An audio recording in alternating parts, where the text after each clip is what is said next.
"It's waiting for a code," Jake whispered. He typed on his wrist console, fingers shaking. Then, without knowing why, he entered an old Earth word. Ignite. The satellite clicked, then opened. Inside was a glowing orb. Floating. Pulsing. Alive. Jake reached toward it, and suddenly, flash. The world vanished. He stood in fire. Not real fire, but memory. Earth, thousands of years ago. Cities burning. Aliens invading. Humans fighting, bravely, hopelessly. And then, Project Ember, a voice echoed. The last spark of our kind. If the world forgets, you will carry the memory. Jake gasped. The orb was not a weapon. It was a memory bank. Full of Earth's lost history.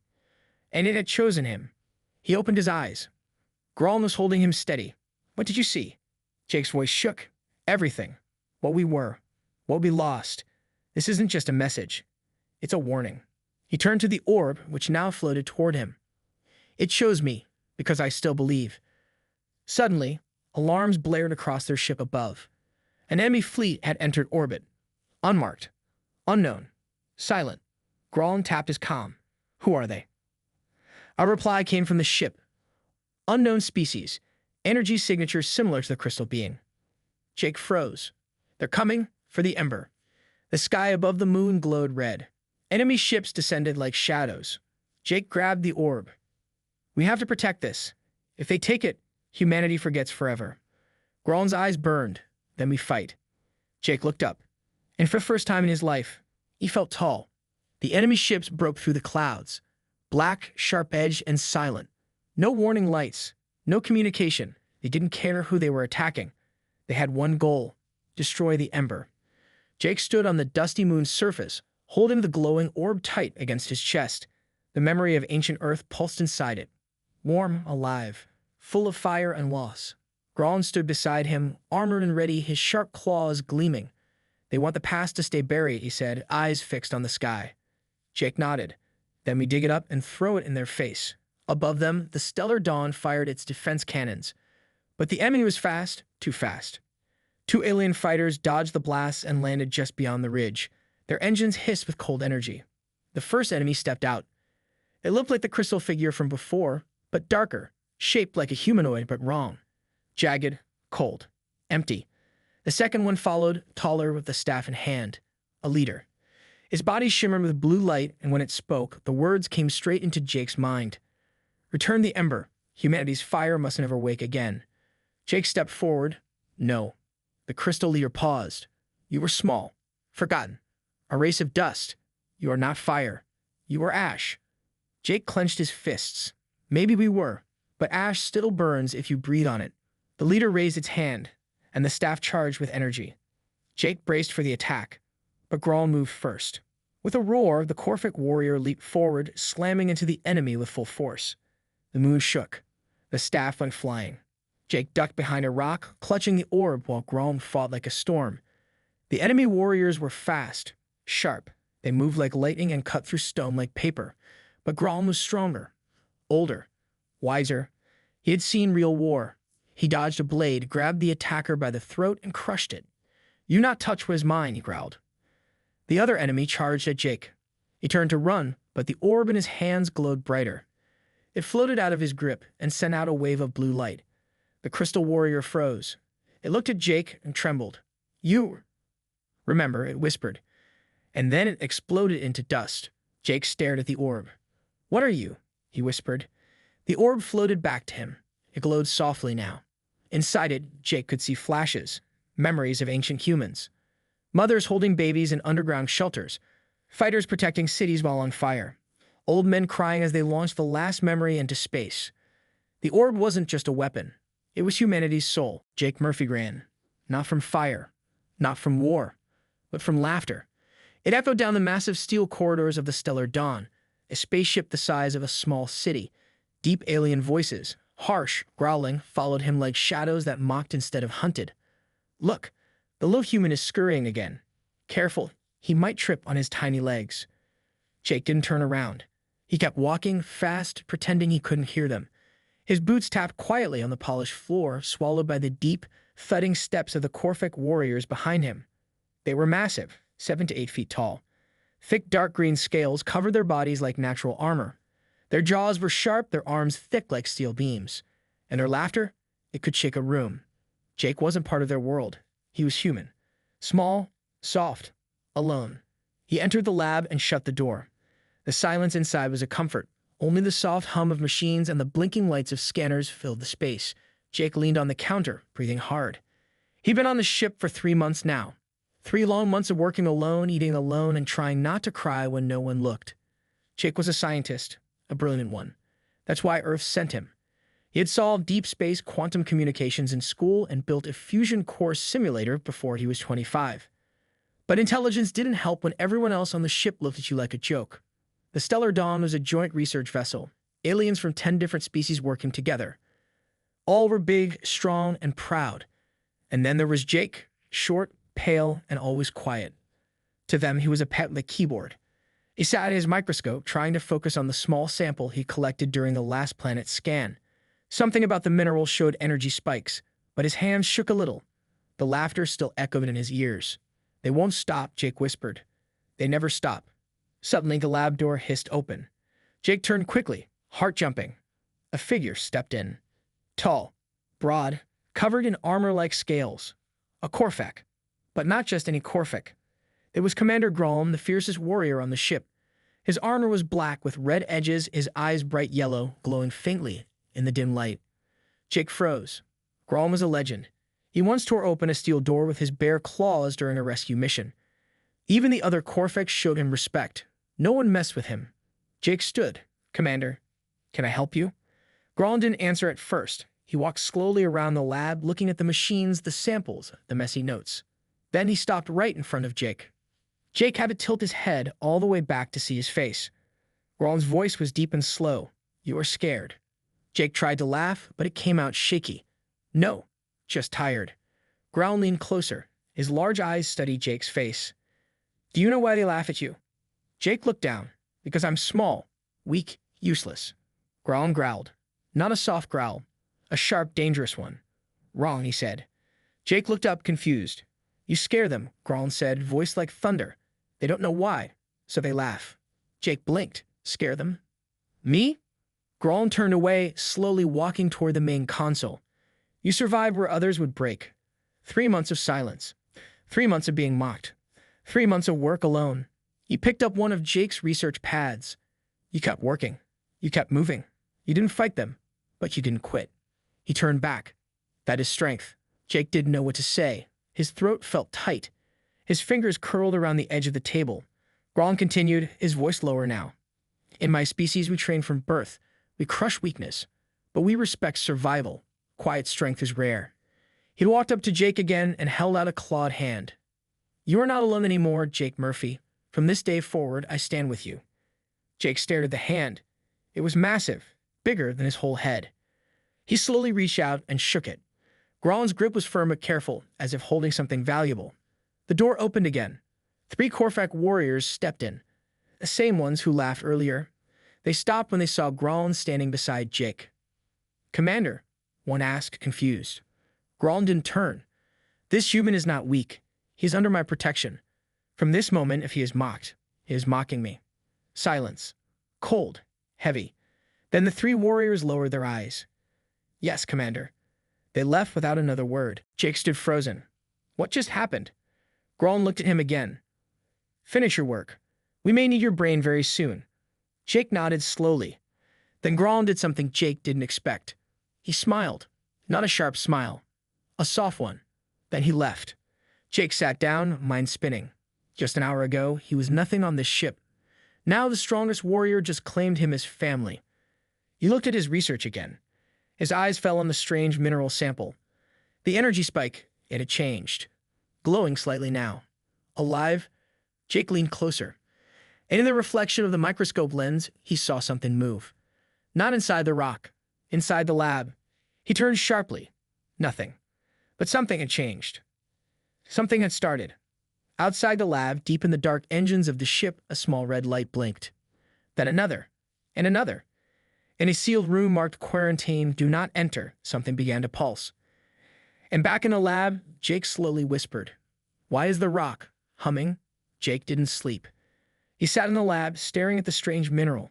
It no longer looked like just a rock. Under the microscope, it pulsed with a soft blue glow like a heartbeat.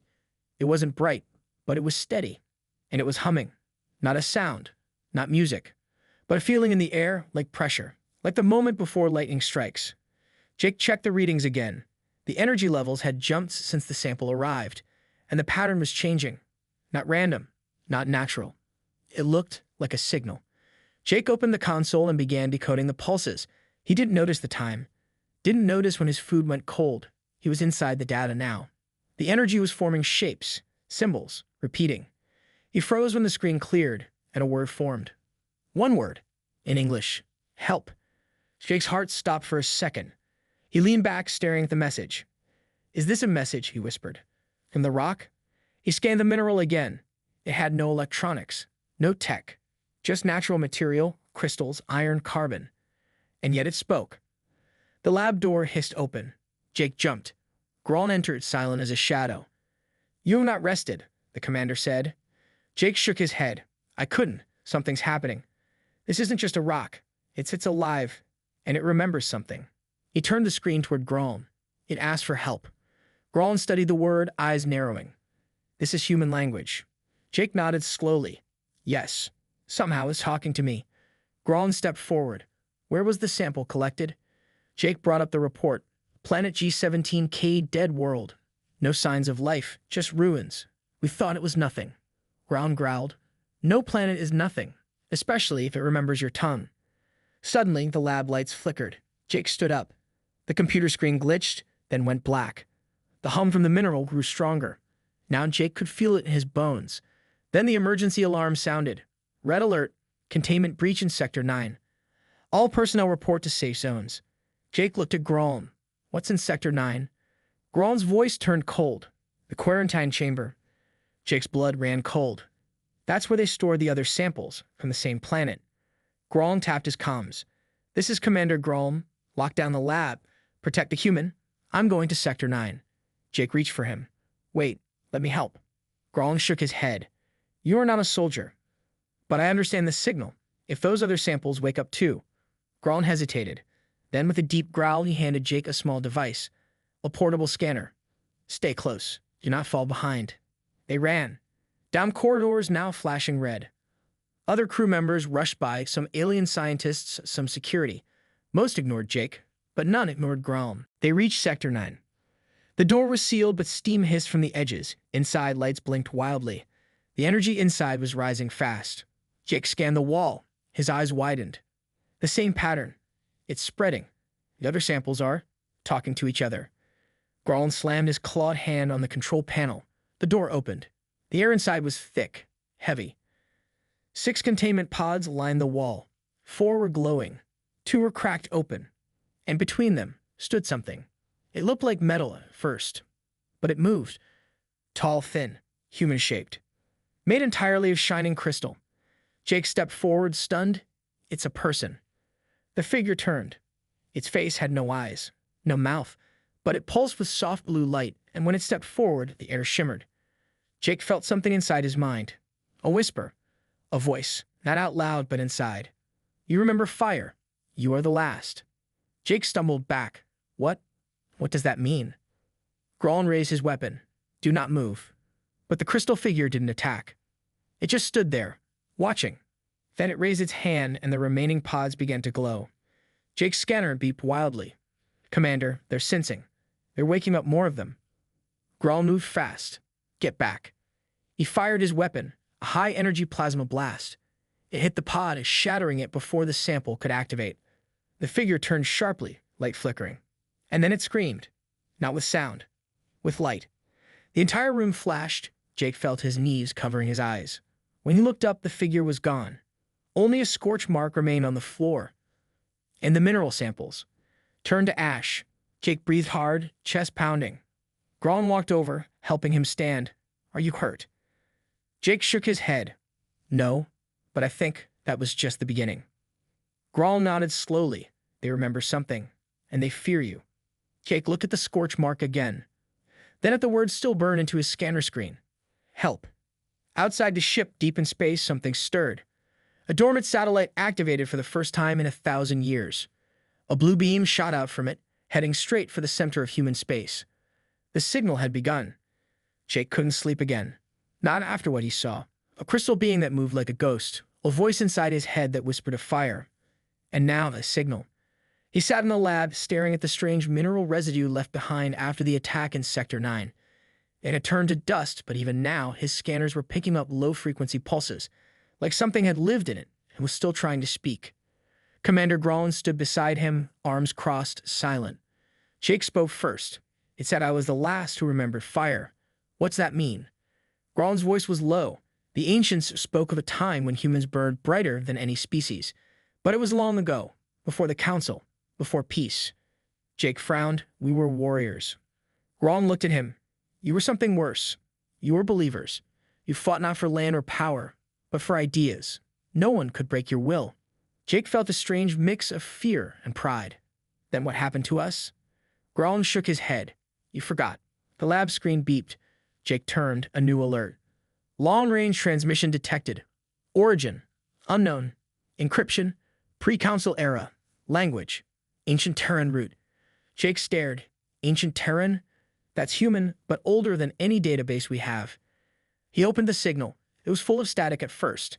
Then behind the noise came a broken voice. This is Sentinel-0. We failed. The vault is breached. Protect the Ember. Humans must not forget again. Jake's heart pounded. Sentinel-0? What is that? Grolin growled. That name is forbidden. It was a project Earth was told to destroy.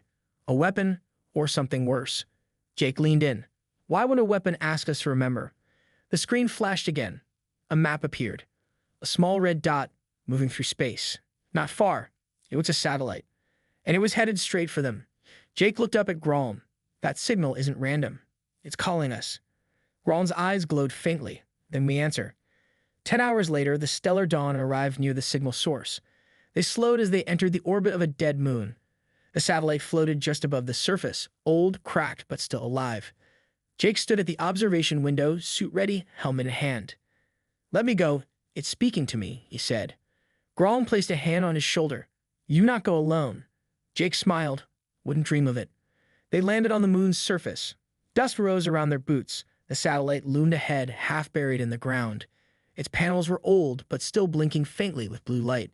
Jake approached it slowly. His scanner beeped faster with every step. More enemy ships landed. Grolin stood over the shattered remains of the leader. They will not stop, he said. They fear your kind will rise again. Jake looked at him. Then maybe it's time you rise.